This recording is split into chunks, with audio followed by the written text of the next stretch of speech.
የተወደዳችሁ የሰላም ካቶሊክ ቲቪ ተመልካቾች በዛሬው ቤተክርስቲያን በተልእኮ ላይ በተሰኘው ፕሮግራማችን አንድ ትልቅ እንግዳ እዚህ ስቱዲዮ ይዘን ቀርበናል። እኚህ እንግዳ ፕሮፌሰር ፋሲል ናሆም ይባላሉ። በቅርቡ ራሳቸውን ያስተዋውቃሉ።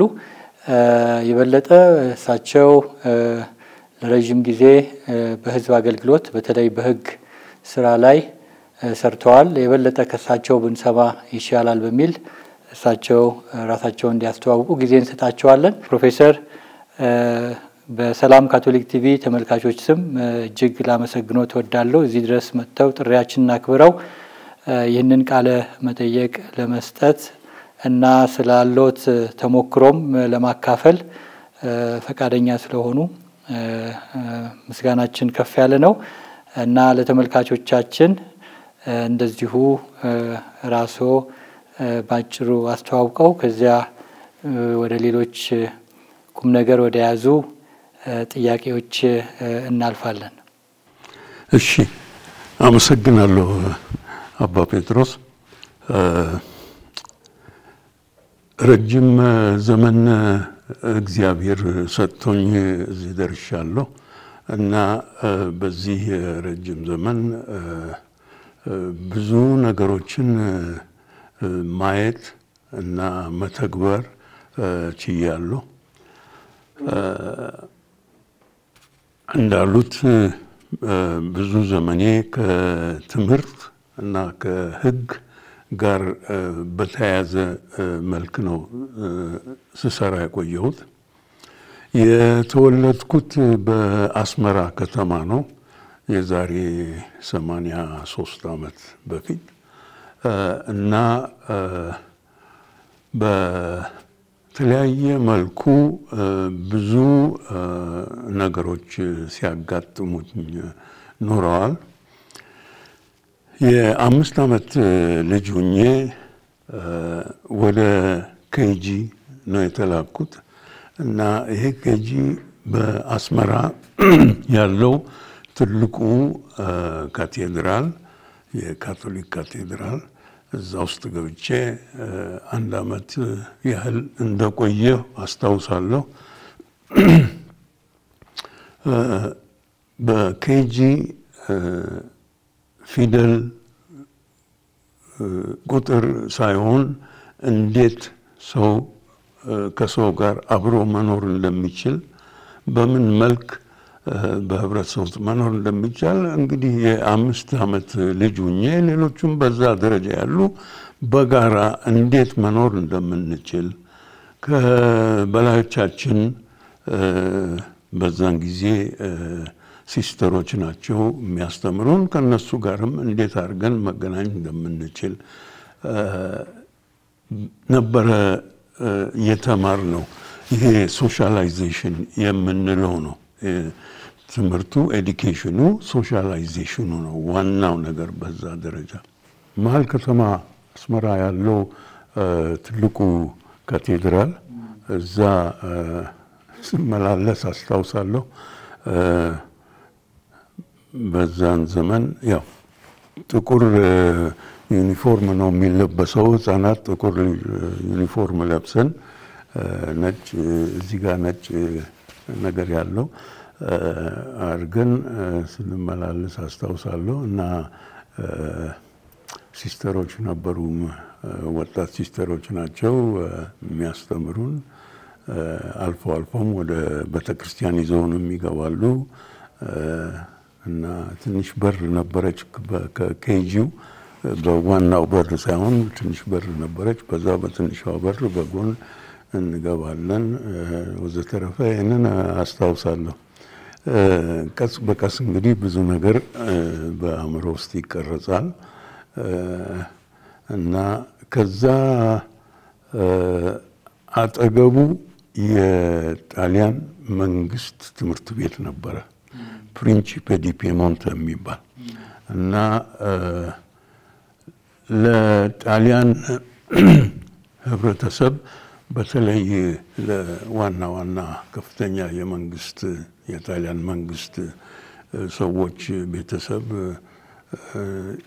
ነበረ የተዘጋጀው ፕሪንሲፔ እና ቤታችን አካባቢ ስለነበረ እዛ ገባው። እዛ 5 ዓመት ቆይቻለሁ። የመንግስት ትምህርት ቤት የጣሊያን መንግስት ትምህርት ቤት ነው። ካሪኩለሙ ሁሉ ከጣሊያን ሀገር ነው የሚመጣው። መጽሐፍቶቹም ሁሉ ከጣሊያን ሀገር በየአመቱ አዳዲስ መጽሐፍቶች ይመጣሉ እና በዛ መልክ ነው እንግዲህ የተማርኩት። ይሄ ኤሌመንተሪ። ከዛ በኋላ ቤተሰቤ በስራ ምክንያት ከአስመራ ሌላ ቦታ ሰናፌ የምትባል ከተማ አለች። እዛ እናቴ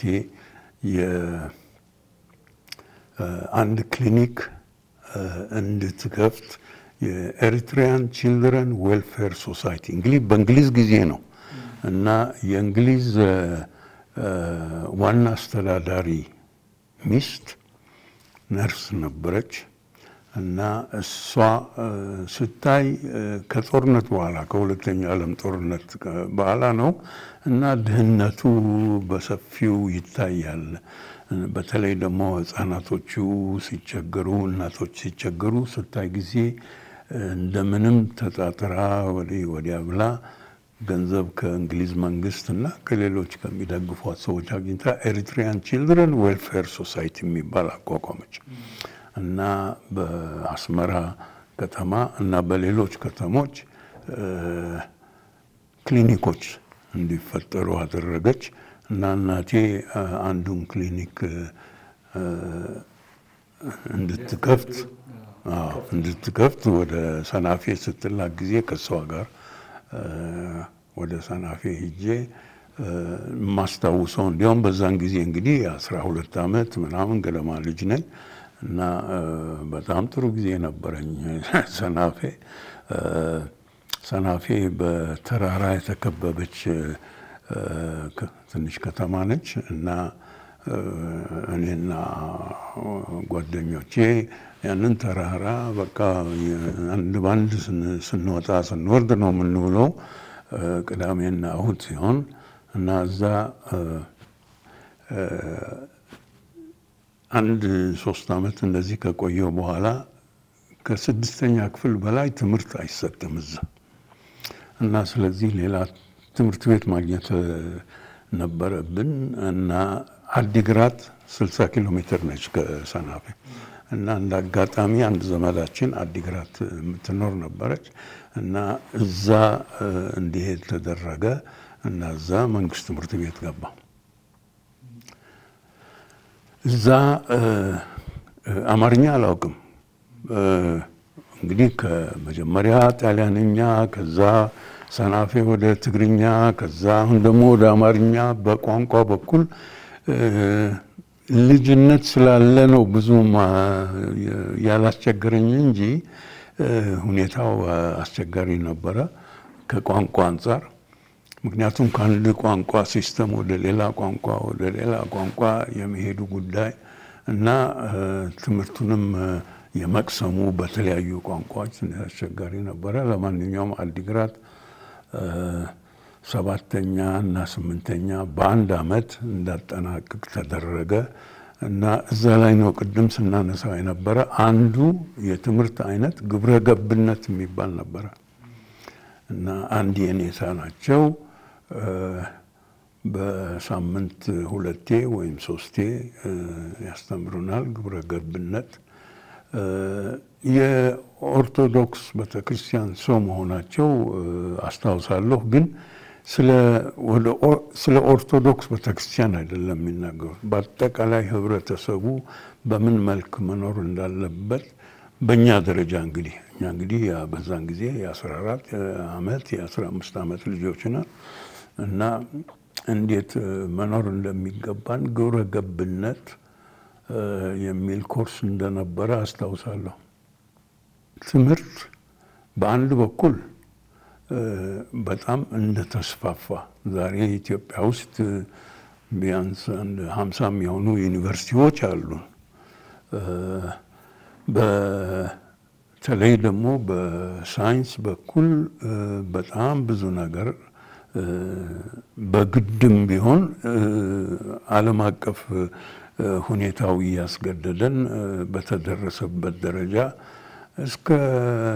እስከ AI ድረስ አርቲፊሻል ኢንቴሊጀንስ ድረስ እየሄድንበት ነው። እኔ ትምህርት ሲባል ትምህርት መጀመሪያ አንተን እንድትታነጽ አድርጎ የነገው ህይወትህን ትክክለኛ በሆነ መንገድ መራመድ እንድትችል ነው ትምህርት የሚባለው ነገር የምትወስደው። እና በሳይንስ በኩል ብዙ ነገሮች እየተሰሩ ናቸው በዓለም ደረጃ። እንዲያውም አርቲፊሻል ኢንቴሊጀንሱ ችግር ሊፈጥርብን ይችላል ወይ እስከ ማለት ድረስ ነው እየተደረሰ ያለው። እነዚህ ሮቦቶች በራሳቸው ሂደት የሚሄዱበት እና አንዳንድ ጊዜ የሰው ልጅ በሚያዛቸው መልክ ሳይሆን በራሳቸው የሚሄዱበት ሁኔታ ሊደረስ ይችላል ወይ? እዛ ደረጃ እየደረስን ነው። ትምህርት አንዱ ከፊደል ቆጠራና ከአንድ ሁለት ብሎ ቁጥር ከመቁጠር ጀምሮ በሰፊው የምንሄደው የሳይንስ ትምህርት እንበለው እሱ አንዱ ነው። ሌላው ግን እንዴት ነው እርስ በርስ በጥሩ ሁኔታ መኖር የምንችለው የሚለው ሌላው አይነት ትምህርት ደግሞ ያስፈልገናል። ለህፃናት ከኬጂ ጀምሮ ሶሻላይዜሽን ውስጥ የምንገባበት እና በእውነቱ ብዙዎቹ ሃይማኖቶች የሚያስተምሩት በተለይ ደግሞ ክርስትና በመጽሐፍ ቅዱስ ላይ ተመስርቶ የሚያስተምረው ነገር እሱ በጣም እየቀነሰ እንደሚሄድ ነው የማየው እኔ። እና እንዴት ነው ሁኔታዎችን መለወጥ ማንችለው? እንግዲህ ሰው ወደ ቀኝም ወደ ግራም የመሄድ ዝንባሌ ስጦታ አለው። ወደ ጥሩም የመስራት መጥፎም የመስራት ሁኔታ ይታያልና እዚህ ህብረተሰባችን ውስጥ ኢትዮጵያ ውስጥ እንኳን በምናይበት ጊዜ የተባባሰ ግጭት እርስ በርስ በሰላም መኖር አለመቻል ከትምህርት ዝንባሌያችን ከትምህርት ትክክለኛ ትምህርት እጦት አንዱ ውጤት ነው ብዬ ነው እኔ የምገምተው። ኢትዮጵያ ውስጥ ብቻም አይደለም፣ በዚህ በኢስት አፍሪካም ሁኔታዎች ያየን እንደሆነ ጎረቤቶቻችን ሁሉ ከዛም አልፎ አፍሪካ በአጠቃላይ ያየን እንደሆነ ከዛም አልፎ ዓለምንም ያየን እንደሆነ ምን ነው የሚያሰኝ እንዴ? በዚህ መልኩ እኮ እንድኖር አይደለም እግዚአብሔር የፈጠረን። በሰላም በጤና በጥሩ ሁኔታ እንድኖር ነው እግዚአብሔር የፈጠረን። ከኦሪት ዘፍጥረት ምዕራፍ 1 ጀምረን በምናይበት ጊዜ የእግዚአብሔር አስተሳሰብ የነበረው እና ዛሬ ያለው ሁኔታ የተሰባበረ ዓለም ውስጥ ነው የምንኖረው ያለነውና ምን ነው የሚያሰኝ የክርስቶስ ትምህርት ራሱ በተለያየ መልኩ በጣም ግልጽ በሆነ ሁኔታ የሚመጣውና ያ ትምህርት እንደገና ማሰብ ይጠይቃል። የትምህርት አሰጣጣችን ሳይንቲፊክ ሁኔታው እንደተጠበቀ ሆኖ ሌሎችንም ምንድነው መጨመር ያለብን? ትምህርቱ ራሱንስ ቢሆን በየፕሮፌሽኑ የሚያጋጥሙ ችግሮች ከዩኒቨርሲቲ የወጡ ተማሪዎች በቂ እውቀት ቀስሞ ነው ወይ የሚወጡት ያለ የሚያሰኘውንም እሱንም እንደገና ማየቱ እና ትምህርት በጠቅላላ እንደገና መጎብኘት ያለበት ነገር እንደሆነ አድርጌ ነው የማየው። ጥሩ ነው። እንግዲህ ይሄ እንግዲህ በትምህርት ዙሪያ ላይ ድሮ እርስዎ ከነበሩበት የትምህርት ዘመን እና አሁን እኛ ካለንበት አሁን ከሚያዩት የትምህርት አሰጣጥ ጋራ በማወዳደር መነጋገሩ መልካም ነው። ይሄ እንግዲህ ቀጥለንም እናነሳለን በዚህ ዙሪያ ላይ የእርስዎ የትምህርት እንትን ከጠዋት እንግዲህ ከኬጂ ጀምሮ ወደ አዲግራት ከዛም የመንግስት ትምህርት ቤት እዚያም ተምረው ከዛም አልፎ እንግዲህ በዩኒቨርሲቲ በአዲስ አበባ የቆዩበት የትምህርት ጊዜ እና ከዛም ወደ አገልግሎት እንዴት እንደገቡ ቢገልጹልን ከዛ በኋላ ሌሎች ጥያቄዎችን መልሰን እናነሳለን። እሺ አዲግራት 8ኛ ክፍል እንደጨረስኩ ያለፉት ልጆች ወደ መቀሌ አጼ ዮሐንስ ትምህርት ቤት ነው የምትገቡት ተባልን። ግን አጼ ዮሐንስ ትምህርት ቤት ያኔ አላለቀም፣ ገና እየተሰራ ነበረ እና ሊያልቅ መስከረም ስለማያልቅ ወደ ጥር አካባቢ ነው የሚያልቀውና ስለዚህ እስከ ጥር ድረስ ዝም ብላችሁ ቆዩ አሉን። አይ እኔ ዝም ብዬ አልቆይም። እኔ በጣም ከዛን ጊዜ ጀምሮ ማንበብም መጻፍም ምንም እወዳለሁና እኔ አንድ 3 ወር ያህል እንዴት እቀመጣለሁ ቤት እምቢ አይሆንም ብዬ በጣም አስቸግሬ ኋላ ቤት ሌላ ትምህርት የት ብሄድ ነው የሚሻለው ተብሎ እንዳጋጣሚ እዚህ ቢሾፍቱ የኤቫንጀሊካል ኮሌጅ የሚባል ተቋቁሞ ነበር። ገና አዲስ ኮሌጅ ነው እና እዛ እንግዲህ ቢሄድ ብናረግ ተባለና ረጅም መንገድ ነው እንግዲህ ከዛ ተነስቼ 3 ቀን ነው የሚፈጀው ወደዚህ ለማምጣት ወደ ቢሾፍቱ ለማምጣት እንደምንም ተጻጽፎ ምን ብሎ እዚህ ቢሾፍቱ ገባ። 4 ዓመት ቢሾፍቱ ጥሩ ትምህርት ቤት ነበረ። አሁን የለም፣ በጣም ጥሩ ትምህርት ቤት ነበረ። ሃይ ስኩል እዛ ጨርሼ ነው ወደ ዩኒቨርሲቲ ኮሌጅ የገባሁት። ዩኒቨርሲቲ ኮሌጅ 4 ኪሎ በዛን ጊዜ ኢትዮጵያ ውስጥ ዩኒቨርሲቲ የሚባል ነገር የለም። ዩኒቨርሲቲ ኮሌጅ ነው በቃ የመጨረሻው። በስንት ዓመተ ምህረት ነው እንደው? በ1950ዎቹ መሆን አለበት። አዎ 60 በአውሮፓውያን አቆጣጠር 61 እንደገባው ነው እና 61 ገብቻለሁ። ይሄ የመፈንቅለ መንግስት ሙከራው የነ መንግስቱ ንዋይ 12ኛ ክፍል ተማሪ ነኝ። ቢሾፍቱን ያለሁት። ስለዚህ ከዛ በኋላ በሚቀጥለው ወደ 61 አካባቢ በፈረንጆች እንደ አውሮፓ አቆጣጠር በአውሮፓውያን አቆጣጠር 61 ገብቻለሁ እና ዩኒቨርሲቲ ኮሌጅ የመጨረሻ ደረጃ ትምህርት የሚሰጥበት ነው ኢትዮጵያ በዛን ጊዜ እና ዩኒቨርሲቲ ኮሌጅ 2 ፋክልቲ ነው ያለው። አንዱ ሳይንስ ፋክልቲ ነው፣ ሌላው ደግሞ አርትስ ፋክልቲ የሚሉት ያው ሶሻል ሳይንስ ለማለት ነው።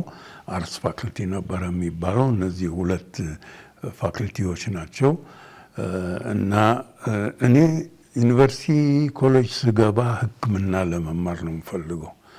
ግን የሕክምና ትምህርት ቤት ኢትዮጵያ ውስጥ የለም በዛን ጊዜ እና ሰዎች ሳማክር እንዴት አድርጌ ነው ሕክምና መማር ብዬ ስጠይቅ እስቲ ሳይንስ ግባና ምናልባት 1-2 ዓመት እዛ ቆይተ ከዛ በኋላ ምናልባት የሕክምና ትምህርት ቤት ይከፈት ይሆናል ምናምን ይሉኛል። እሺ ብዬ ሳይንስ ፋክልቲ ገባሁ። ግን ሳይንስ ፋክልቲው ብዙም አልጣመኝም። ትምህርቱ እኔ ሕክምና ነው እንግዲህ የምፈልገው በዛን ጊዜ ደግሞ የልጅነት ነገር ነው። ብዙ ነገሮችን አንድ ላይ እንደዚህ ማጣጣምም ያስቸግር ይችላል። ደግሞ ብዙ ጊዜ የምወያየው እኔን ከሚመስሉ ወዳጆቼ ናቸው እንጂ ትንሽ ጠለቅ ያለ እውቀት ካለው ሰውም ጋር አይደለም። እና ምን እናድርግ ሌሎችም ነበሩ ወዳጆች አሉኝ ሕክምና መማር የሚፈልጉ እና እንዴት እናድርግ ሕክምና እኮ አይሰጥም ኢትዮጵያ ውስጥ።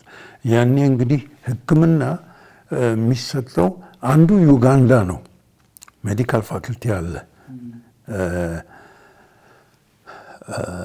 ሌላው ቤይሩት ነው እና እዛ ካልተሄደ ሕክምና መማር አይቻልም። እስቲ ሳይንስ ገባን። ሳይንስ እስቲ እንሞክረው እሺ እንግዲህ ወደ ሕክምና የሚያመራ ከሆነ ግን ወደ አድቫንስድ ማቴማቲክስ ወደ ምናምን ነው የሚያስተምሩት እነሱ ደግሞ እና ይሄ ከሕክምና ጋር ለኛ የተያያዘ አይደለም፣ ግንኙነት የለውም። ስለዚህ እኔ አሁን አድቫንስድ ማቴማቲክስ ምናምን ለመማር አይደለም የምፈልገው፣ ሕክምና ለመማር ነው። አልተቻለም። የሚያማክሯቸው ሌሎች ሰዎች ትልልቅ ሰዎች አልነበሩም በአካባቢ? እነሱም ብዙ የሚያውቁ ሰዎች እንዳጋጣሚ ማማከርም አልቻልኩም። ግን ዩጋንዳ አንድ ትምህርት ቤት እንዳለ፣ ቤይሩት ደግሞ ሌላ ትምህርት ቤት እንዳለ፣ ካይሮም ሌላ ትምህርት ቤት እንዳለ እናውቃለን። ግን ሩቅ ነው። አዎ በዛን ጊዜ እንዴት ነው እዛ ስኮላርሺፕ አግኝቶ ነው እንዴት ተደርጎ ነው ምን ሪኳየርመንት ነው ያላቸው? እንግዲህ እንደዚህ አይነት ነገሮች አሉ። ለማንኛውም ሕክምና ሳይሆን ሲቀር እኔ ወደ አርትስ ዞርኩና አርትስ መማር ጀመርኩ። እንዳጋጣሚ ጣሊያንኛ ስለማውቅ እዚህ የኢትዮጵያን ላይብረሪ 6 ኪሎ በጣሊያንኛ የተጻፉ መጽሐፍት አገኘሁ። ጣሊያን ኢትዮጵያ ውስጥ በነበረበት 5 ዓመታት ሪሰርቸሮች የመጡ እንደነ ኮንቲ ሮሲኒ አይነት ትላልቅ ሰዎች አሉ። የፖለቲካ ሰዎች አይደሉም፣ የትምህርት ሰዎች ሪሰርቸርስ ናቸው። እነ ቸሩሊ ሌሎችም አሉ እና ኢትዮጵያን በደንብ ያጠኑ ሰዎች ናቸው። የኢትዮጵያ ታሪክ፣ የኢትዮጵያ ቋንቋዎች፣ ምኖች፣ የኢትዮጵያ ባህል እንደዚህ ሲያጠኑ እና በጣም ሳበኝ እነሱን ሳነብ እና ወደ ኢትዮጵያ ወደ ታሪክና ወደ ቋንቋዎች ገባሁ እና ተስማማኝ፣ በጣም ተስማማኝ። የኢትዮጵያ ታሪክም እነ ኮንቲ ሮሲኒ የጻፏቸው መጽሐፍቶች፣ እነ ቸሩሊ የጻፏቸው መጽሐፍቶች ምናምን አገኘሁ። ሌሎች ጓደኞቼ እንደዛ አይነት እድል የላቸውም እና እኔ በእውነቱ በጣም ተስማምቶኝ ሳነብነው። እንዳጋጣሚ ግን እንግዲህ በዛን ጊዜ ዩኒቨርሲቲ ኮሌጅ የመንግስት የኢትዮጵያ መንግስት ዩኒቨርሲቲ ኮሌጅ ነው የሚያስተዳድረው። ግን ከካናዳ የመጣ ጆስዊት ግሩፕ ነው። ኢየሱሳውያን የካቶሊክ ከካናዳ የመጡ ናቸው። እነሱ በአፄ ኃይለ ሥላሴ ጊዜ ተጠይቀው የመጡ ናቸው ማለት ተጠይቀው የመጡ ናቸው። ዋና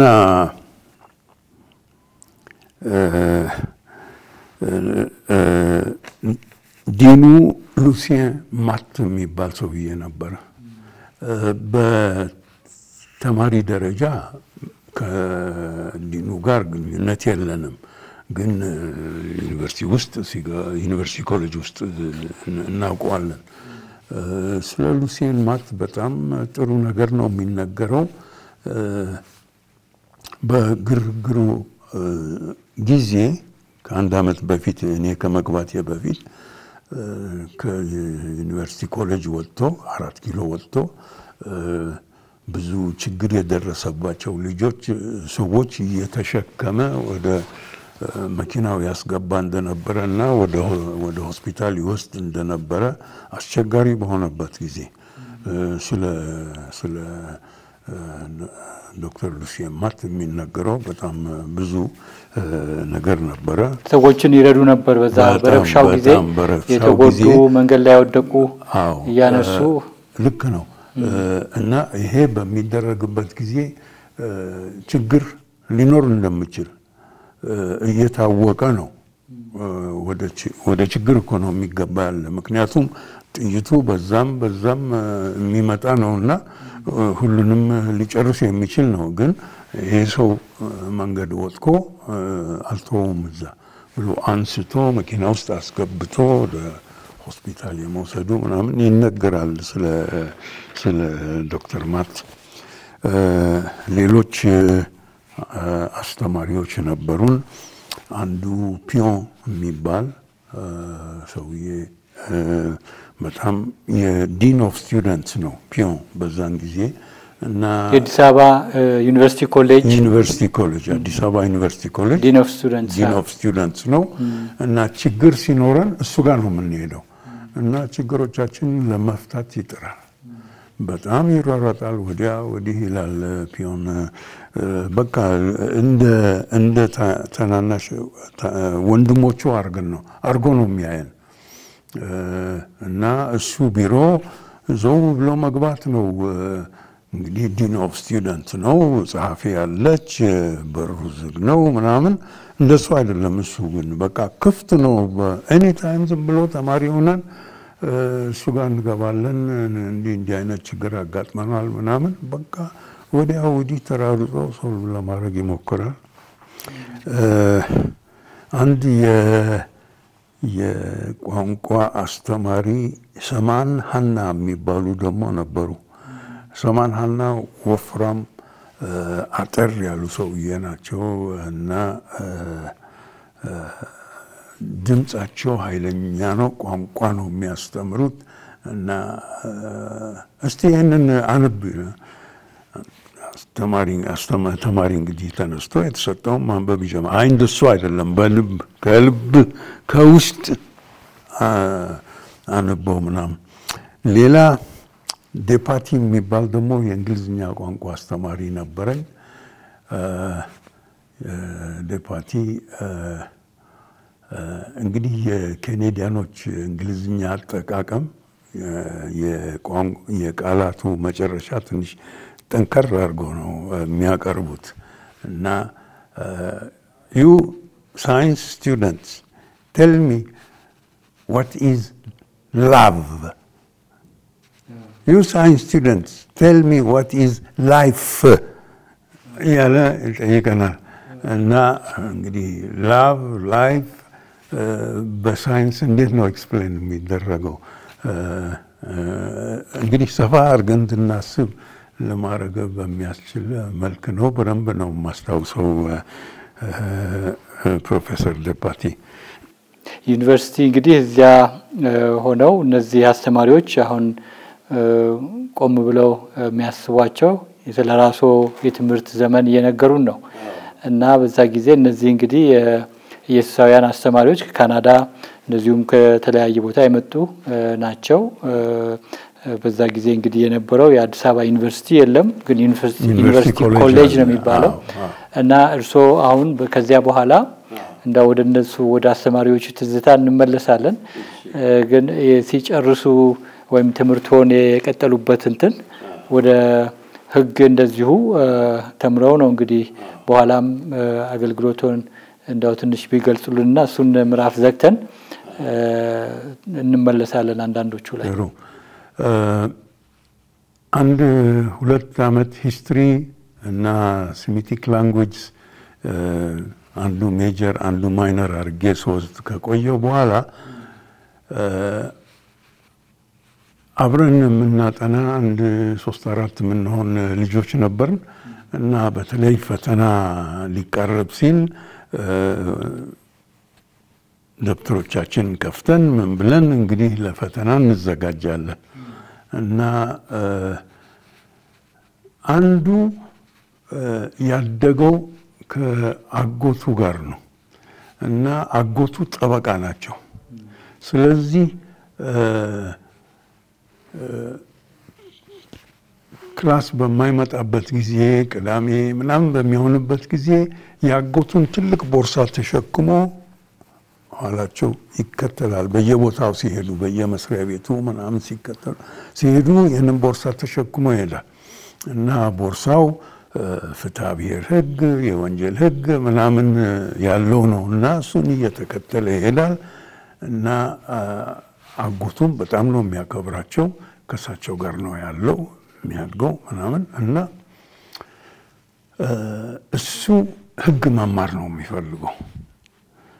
እኔ ስለ ሕግ ምንም ስሜት የለኝም። ሕግ መማርም የሚባል ነገር ከየት ሊመጣ እንደሚችል እኔ ባገኝ ሕክምና ነበረ መማረው።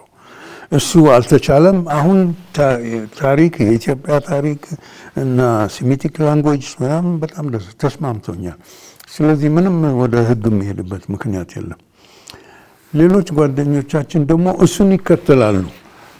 ሕግማ መማር ፕሮፌሽን እኮ ነው ሕግ ምናምን። አሁን ታሪክ ምናምን ተምረን እኮ የሃይስኩል አስተማሪ ነው የምንሆነው የሚል ነገር ይመጣል። ሕግ መማር ግን ፕሮፌሽን እኮ ነው ምናምን። እኔ ምንም ስሜትም አይሰጠኝም። ዝም ብዬ አዳምጣቸዋለሁ።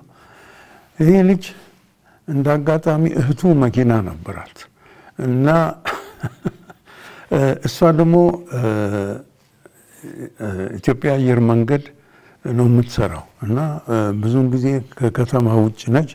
መኪናዋን ጠብልኝ ነዳጅ ሙላልኝ ምናምን ትለዋለች። ስለዚህ እሱ መንዳት ችሏል እና መኪና ይዞ ይመጣል። አንዳንድ ጊዜ ስናጠና ቆይተን አሁን ሻይ እንጠጣ ምናምን እንባባልና በመኪና ልውሰዳችሁ ይልና እንዞራለን።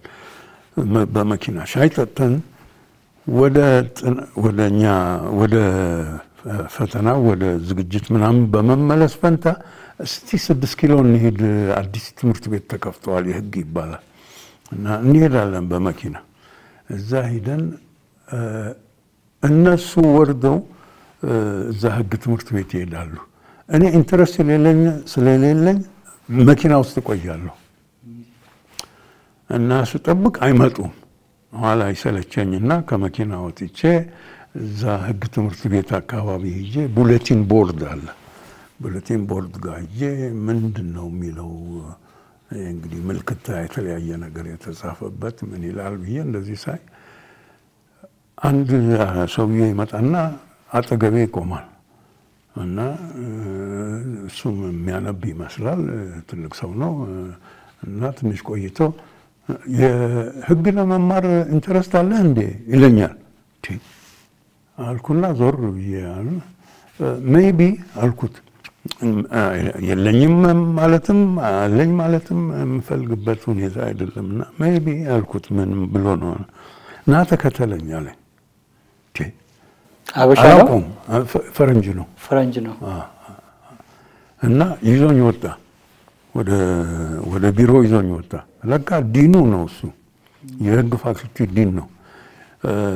ጄምስ ፖል ይባላል። ያቋቋመው ነው ሕግ ፋክልቲውን ያቋቋመ ነው እና ይዞኝ ወጣ። ቢሮ አስገባኝ እና ምንድነው እየተማርክ ያለው ምናምን ብሎ መጀመሪያ አንዳንድ ጥያቄዎች ጠየቀኝ። ታሪክ እየተማርኩ ነው፣ ቋንቋዎች የኢትዮጵያ ቋንቋዎችም የሴሚቲክ ቋንቋዎችም እያጠናሁ ነው ምናምን አልኩት። የህብረተሰቡን ችግር መፍታት የምታስብ ከሆነ አንዱ የህብረተሰብ ችግር መፍቻ ሕግን መማር ነው ይለኛል። እኔ ስለ ህብረተሰቡ ችግር ምን አስቤውም አላውቅም። ደግሞ ምን እንደሆነ ችግሩም አላውቅም። እኔ ትምህርት እየተማርኩ ነው እንጂ የህብረተሰብ ችግር ደግሞ እኔስ ማን ነኝ የህብረተሰብ ችግር ለመፍታት የምሞክረው? የህብረተሰቡ ችግርስ ምንድን ነው ብዬ በጣም እንግዲህ ግራ ተጋባሁ።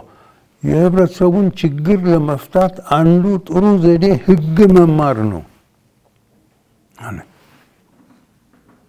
ከዛ በኋላ ትንሽ ከተነጋገርን በኋላ መነጋገር ሳይሆን ዝም ብዬ ካዳመጥኩት በኋላ እሱ ነው የሚናገረው።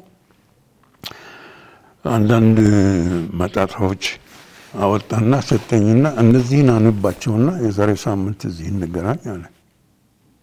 እሺ ብዬ ሄድኩ።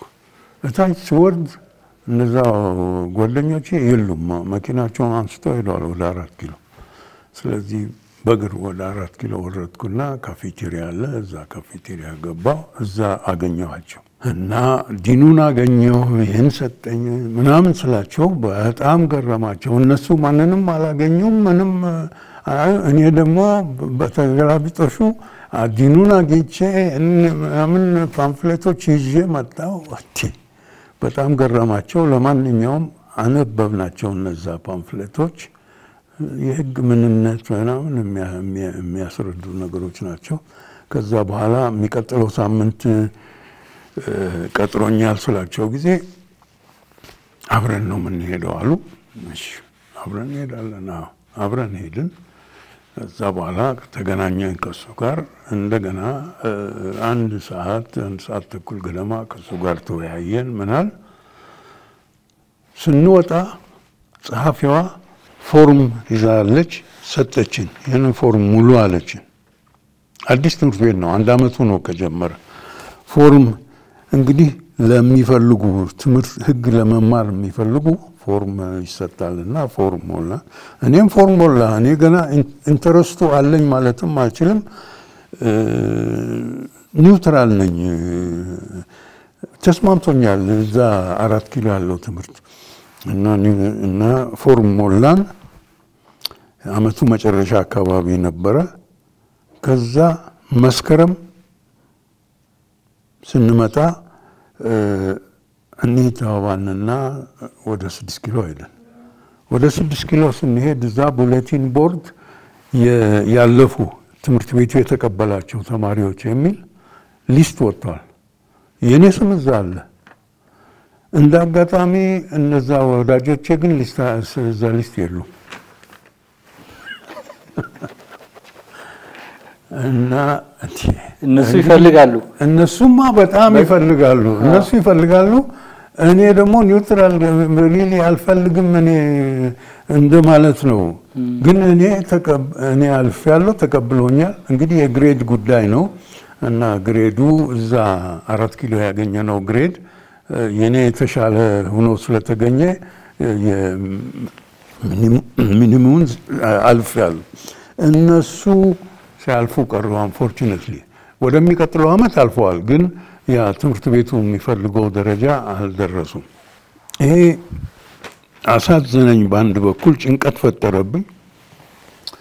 ጭንቀቱ ሁለቱንም ነው። በአንድ በኩል ወዳጆቼን ማጣቴ ነው። በጣም ቅርብ ሆነን ነበር የምንኖረው፣ የምንሰራው፣ የምንገናኘው በየቀኑ እና በአንድ በኩል በሌላ በኩል ደግሞ ህግ ነው ወይ መማር የምፈልገው ምን ላገኝ ነው የሚል ነገር እኔ ያ ተስማምቶኛል እና የሚል ነገር ነው። ሰዎችን ሳማክር እንዲሁ ሌሎች ሰዎችን ምንም ሳማክር አበትክ እንዲህ አይነት እድል አግኝተህ እንዴት ተዋለህ ምናምን የሚል በዛብኝ። ገባ ወደ ህግ ትምህርት ቤት ገባ። ቀስ በቀስ ወደድኩት። ጥሩ ነው ህግ ትምህርት ቤቱንም ተስማማኝ። ለነገሩ ጥሩ ተማሪ ነኝ እና ማለት ስራዬ መማር ነው ብዬ ነው የምወስደው እና ስለዚህ ምንም አላስቸገረኝም። ተማርኩ። እዛ ስንት አመት ቆዩ? ህግ ትምህርት ቤት 4 አመት ቆዩ። 4 አመት። 4 አመት ቆዩ። ከዛ በኋላስ እንደጨረሱ? ከዛ በኋላ በነገራችን ላይ ስራ ልግባ ብዬ ጠይቄ አላውቅም። እድሜ ሙሉ እዚህ ትገባለህ ተብዬ ነው በየቦታው የምገባው እንጂ እኔ አመልክቼ ምናምን አላውቅም። ያጋጣሚ ነገር ሆኖ እና እዛ ትምህርት እንደጨረስን በጥሩ ሁኔታ ነው አሁንም የጨረስኩት። ያኔ ቻንሰለርስ ጎልድ ሜዳል የሚባል ነበረ። እሱንም አግኝቼ ከጃንሆይ ተቀብዬ ምን ብዬ እና ራሱ ዲምፖል አስተማሪ ነው የምትሆነው አንተ ብሎ አስተማሪ ሆንኩኝ። ቀረሁ እዛው አስተማሪ ሆኜ። ሌሎቹ እንግዲህ ወደ ፍትህ ሚኒስቴር ወደ ተለያየ ቦታ ሲመደቡ በየቦታው እየዞሩ ሲያመለክቱ ሲመደቡ እኔ ኦሬዲ እዚህ ነው የምትቀረው አንተ ተባልኩኝ። እዛው ቀረሁ አስተማሪ ሆኜ እና አንድ አመት ተምናምን ካስተማርኩ በኋላ ያኔ ዩኒቨርሲቲው ስኮላርሺፕ ያገኛል ለአስተማሪዎቹ እና ስለዚህ ያከፋፍላል ስኮላርሺፑ። ግን መጀመሪያ አንተ አመልክተህ ዩኒቨርሲቲ ላይ አመልክተህ ብዙ ጊዜ አሜሪካ ያለ ዩኒቨርሲቲ አመልክተህ ከተቀበለ ስኮላርሺፑ ይሰጣል እና በዛ መልክ አሜሪካ ሄድኩኝ እና አንድ 2 አመት ተኩል እዛ ቆይቼ የል ዩኒቨርሲቲ የሚባል ጥሩ ዩኒቨርሲቲ ነው። ታወቀ ነው። ጥሩ ዩኒቨርሲቲ ነው። 3 ዩኒቨርሲቲዎች ነው የምታመለክተው። አንዱ ኮሎምቢያ ዩኒቨርሲቲ የሚባል አለ ኒውዮርክ ከተማ ውስጥ። ሌላው ሃርቫርድ ዩኒቨርሲቲ አለ ላይ ማሳቹሴትስ እና ሶስተኛው ደግሞ የል እና ያኔ እኛ ጋር የነበረው ዲን የየል ዩኒቨርሲቲ ፕሮፌሰር ነው ዲናችን።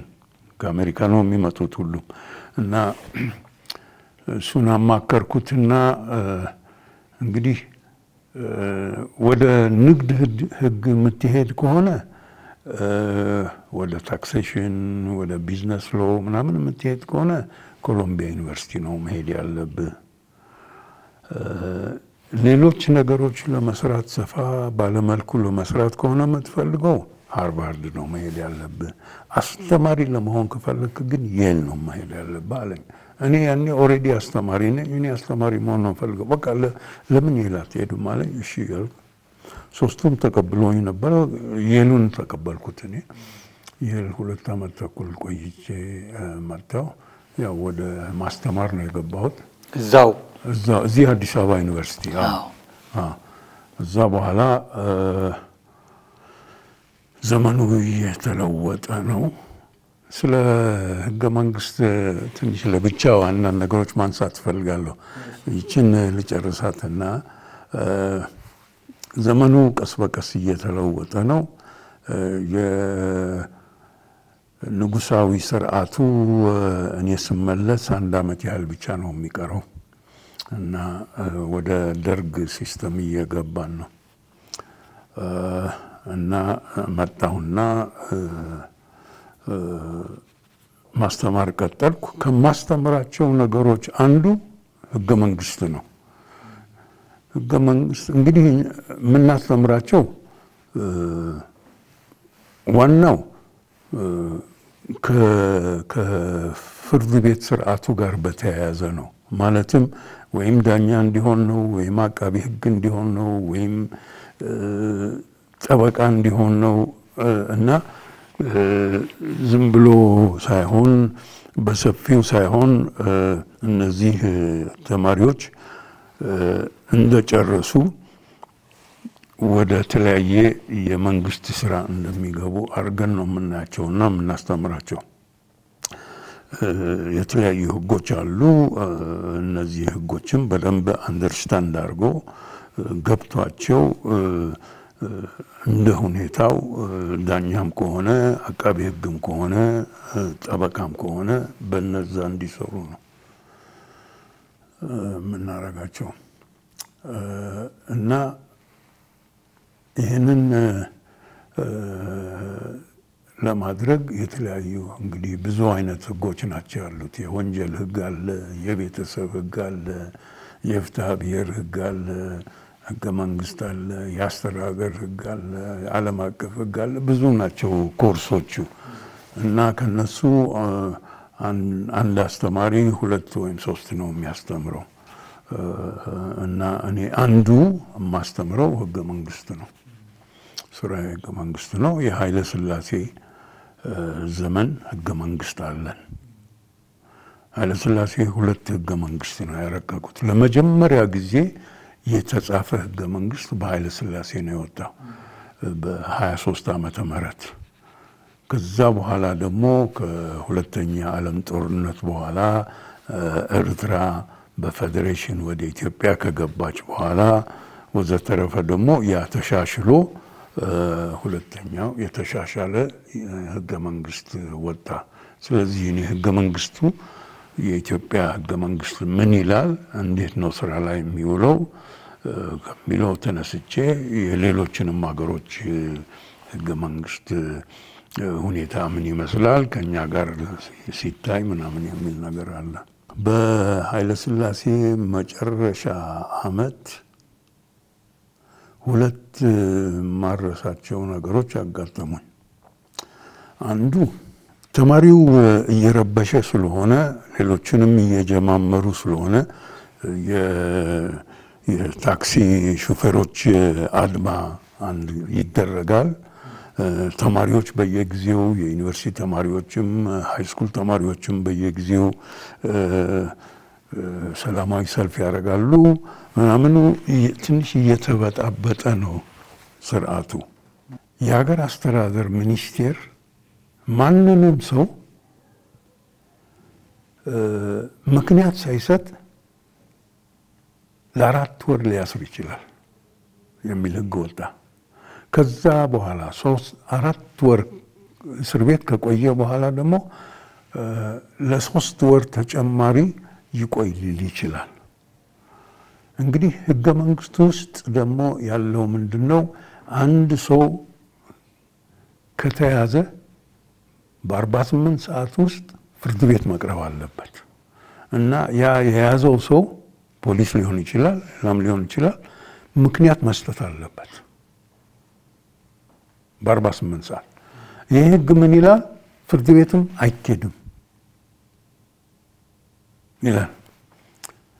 እኔ ይሄማ ህገ መንግስታዊ ነው እንዲህ አይነት አዋጅ ብዬ ለክላስ ለማስተምረው የህገ መንግስት ክላስ አንድ 5-6 ገጽ ያለው አንድ ነገር ጻፍኩና በተንኩት እና ይሄ ጥሩ ማስተማሪያ ነገር አገኘው ማለት ነው። ምክንያቱም በተለይ ህገ መንግስት ዙሪያ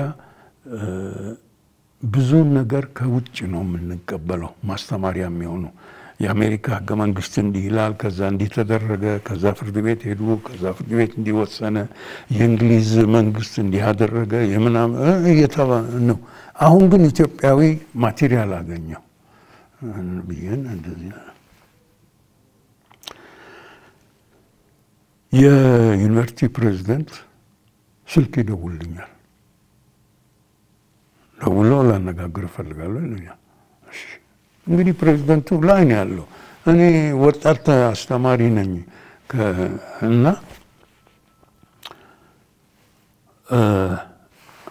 ኮፒ ይዞ የዛ የጻፍኩት ኮፒ ይዞ አንተ ነው የጻፍከው ይሄንን ይለኛል። አዎ አየሁት። አዎ ለምን ጻፍከው? ጥሩ ማስተማሪያ ነው፣ ለክላስ ማስተማሪያ ነው የጻፍኩት። ይሄ እኮ ፖለቲካል ኢምፕሊኬሽን አለው ይለኛል። እኮ ማስተማሪያ ደግሞ አካዴሚክ ፍሪደም አለ ዩኒቨርሲቲ ውስጥ እና ለክላስ ይሄንን ያዘጋጀሁት ጥሩ ማስተማሪያ አገኘው ብዬ እኮ ነው። ለማንኛውም 30 ኮፒ አዘጋጅና ለሴኔት የዩኒቨርሲቲ ሴኔት ዲስትሪቢዩት እናደርገዋለን እና ይነጋገሩበታል እነሱ ይለኛል። እሺ ተመልሼ ጸሐፊ ጋር ሄጄ 30 ኮፒ አዘጋጅና ለፕሬዝዳንቱ ቢሮ ላኪው አልኳት። 30 ኮፒ አዘጋጀችና ለፕሬዝዳንቱ ቢሮ ተላከ። ሴኔቱ 40 ነው የሚሰበሰበው። 40 ጠዋት 30 ሰዎች ናቸው እና ሊገቡ ሲሉ ወደ ሴኔት አዳራሽ ሊገቡ ሲሉ ጠረጴዛ አለች ውጭ እና ከዛ አንዳንድ ፒክ ማቴሪያል የያዙ ይገባሉ። ስለዚህ የዩኒቨርሲቲው ፕሬዝዳንት ጸሐፊ እዛ ጠረጴዛ ላይ አስቀምጠዋለች። ሴኔት አባላት ሲገቡ ግን ተነስተዋል፣ የለም። ስለዚህ ዝም ብሎ ገብቷል፣ አላገኙትም። ሌላ ማቴሪያል ያገኛሉ የተለያየ፣ ግን እሱ ግን የለም። እና እንደገና ፕሬዝደንቱ እንዲህ ብዬ አልነበረም ወይ እኮ እኔ ለጸሐፊ 30 ኮፒ ላኪላት ብዬ እርሶ ጸሐፊ ጋር ደርሷል።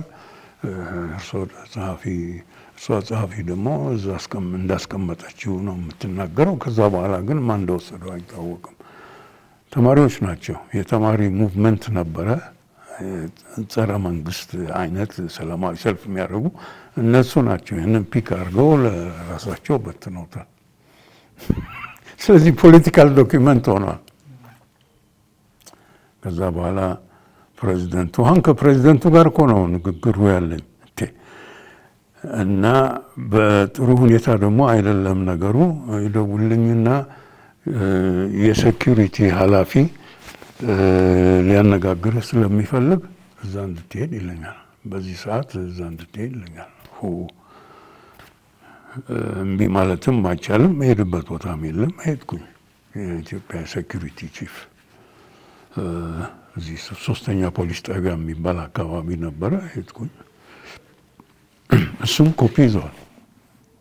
ፌመስ ሆኗል። ያ እኮ 5-6 ገጽ whatever it is እና አንተ ነው የጻፍከው ይሄንን? አዎ እኔ ነኝ የጻፍኩት። መዋሸትም አልችልም፣ ምንም አልችልም። አሁን እኔ ነው የጻፍኩት። ለምን ጻፍከው? ያው ለፕሬዝደንቱ እንደነገርኩት ማስተማሪያ ነው። አካዴሚክ ፍሪደም አለን። አዎ ብቻ ተጠንቀቅ አለና ሸኘኝ። ተጠንቀቅ። በምን መልክ እንደምጠነቀቅ ምን እንደማደርግም አልገባኝም። ምን ሊያስረኝም ይችላል፣ ምን ሊያደርግ ይችላል። ኤኒታይም ኤኒቲንግ ሊሆን ይችላል። በተለይ ያቺ አዋጅ ደግሞ አለች የምታሳስርና እሱ ለሚኒስትሩ የተሰጠ ነው። ስልጣኑ ለሚኒስትሩ ነው የተሰጠው። የሀገር አስተዳደር ሚኒስትር ማንኛውም ሰው ኤኒታይም 4 ወር ሊያስር ይችላል እና ፍርድ ቤት ደግሞ አይደረስም።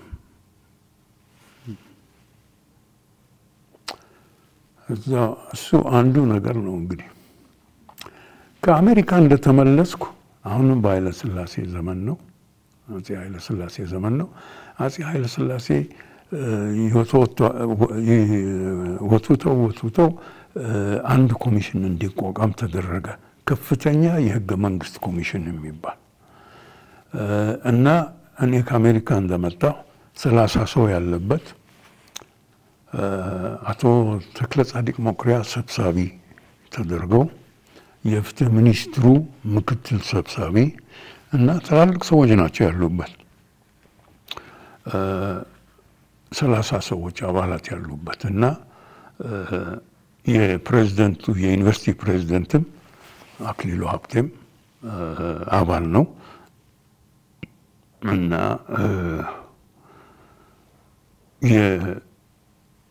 ፕሬዝዳንቱ እንደገና ይደውልኛል አንድ ቀን። አሁን ደግሞ የምንፈልገው ነው ይሄ ሰውዬ ስል ይሄ 30 ሰው ኮሚሽን ከፍተኛ የህገ መንግስት ኮሚሽን አማካሪ እንድትሆን ይፈልጋል እና እንድታማክር ምን ይመስልሃል አለኝ። እሺ ስለ ህገ መንግስት እንግዲህ ስራዬ ነው ህገ መንግስት። እሺ ያልኩት ደብዳቤ ደረሰኝ የህገ መንግስት አማካሪ ምናምን የሚል እና ቸርችል ጎዳና ያለው ፖስታ ቤት አንደኛ ፎቅ እዛ ነበረ መሰብሰቢያው እዛ መሰብሰብ ተጀመረ። አማካሪ ሆኜ የፍትህ ሚኒስቴር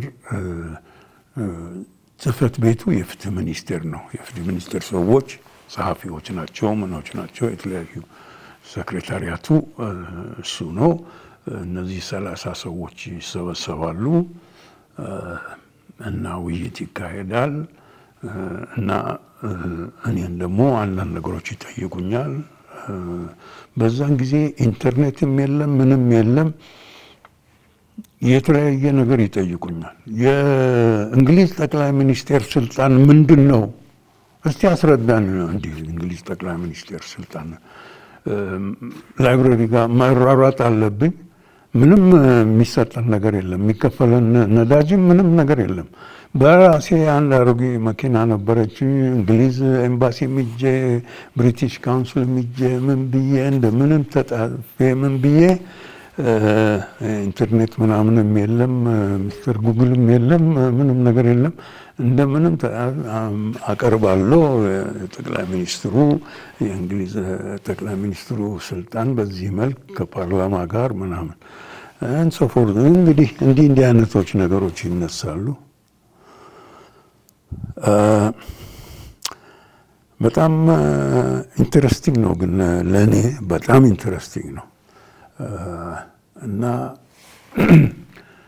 አሜሪካ የጻፍኩት ቲሲስ ዲሰርቴሽኔ ለዶክትሬት የጻፍኩት ዲሰርቴሽኔ የኢትዮጵያ ስርዓት አሁን ካለበት ፈላጭ ቆራጭ ስርዓት ወደ ህገ መንግስታዊ ሞናርኪ ቢለወጥ ጥሩ ይመስለኛል በሚል ነው ያ ነው የኔ ጽሁፍ የነበረው አንዳንድ ሰዎች ተው ይሄማ ወደ ፖለቲካ ያመራህ ነው ምናምን ይሉኛል እኮ ኢንተረስት ያለኝ ይሄው ነው እኔ በዚህ መልክ ይቀጥላል ብዬ አልገምትም ስለዚህ እነዚህ የህገ መንግስታዊ ንጉሳዊ ስርዓት ያላቸው ቡድን ጆይን እናርግ አንዱ እንግሊዝ ነች ሌላው ጃፓን ነው ስካንዲኔቪያን ሀገሮች እነ ስዊድን እነ ኖርዌይ ዴንማርክ ቤልጂየም ኔዘርላንድስ አሉና ከነሱ ጋር አብረን እነሱም እኮ ወደዛ የገቡት ዝም ብሎ አይደለም ሁኔታው ስላስገደዳቸው ነውና ወደዛ ብንገባ ይሻላል የሚል እና ይሄንን እኔም አሁን 30 ሰው ያለበት ኮሚሽን ጋር ይሄንን ማንሳት ጀመርኩ እና ብዙዎቹ ወደዛ ገቡ ተስማሙ እና ስለዚህ ህገ መንግስት ቀረጸን በአጭር ጊዜ ነው አንድ አይደለም አመትም አልሞላም ለማንኛውም ህገ መንግስት ቀረጸን አቶ ተክለጻድቅ መኩሪያ እቺን ይዞ ወደ ንጉሠ ነገሥት ሄዱ ንጉሠ ነገሥቱ አዩና አገላበጡና ራሳቸው ተክለጻድቅ መኩሪያ የጻፉት መጽሐፍ አለ ስለ ራሳቸው ህይወትና እርሳቸው እዛ ላይ ነው የተቀመጠው የኛ ስልጣን ለጠቅላይ ሚኒስትር ልትሰጡ ነው ያሰባችሁት ብሎ ዘጉና ሸልፍ ላይ ያስቀመጡት አለቀ ያንን ህገ መንግስት ተቀብለው ያረቂቁ ህገ መንግስት አድርገው በእውነቱ በዛ መልክ ሰርቶ ቢሆኑ ኑሮ ምናልባት ደርግ ስልጣን ላይ ለመውጣት አይችልም ነበር ብዬ ነው የምገምተውና አንፎርቹኔት ሁኔታ ነው ከዛ በኋላ ብዙ ደም መፋሰስ ብዙ ችግር ውስጥ ገባን የተወደዳችሁ የሰላም ካቶሊክ ቲቪ ተመልካቾች እንግዲህ በዛሬው ፕሮግራማችን ከፕሮፌሰር ፋሲል ናሆም ጋራ የነበረንን የመጀመሪያው ክፍል በዚህ እናጠናቅቃለን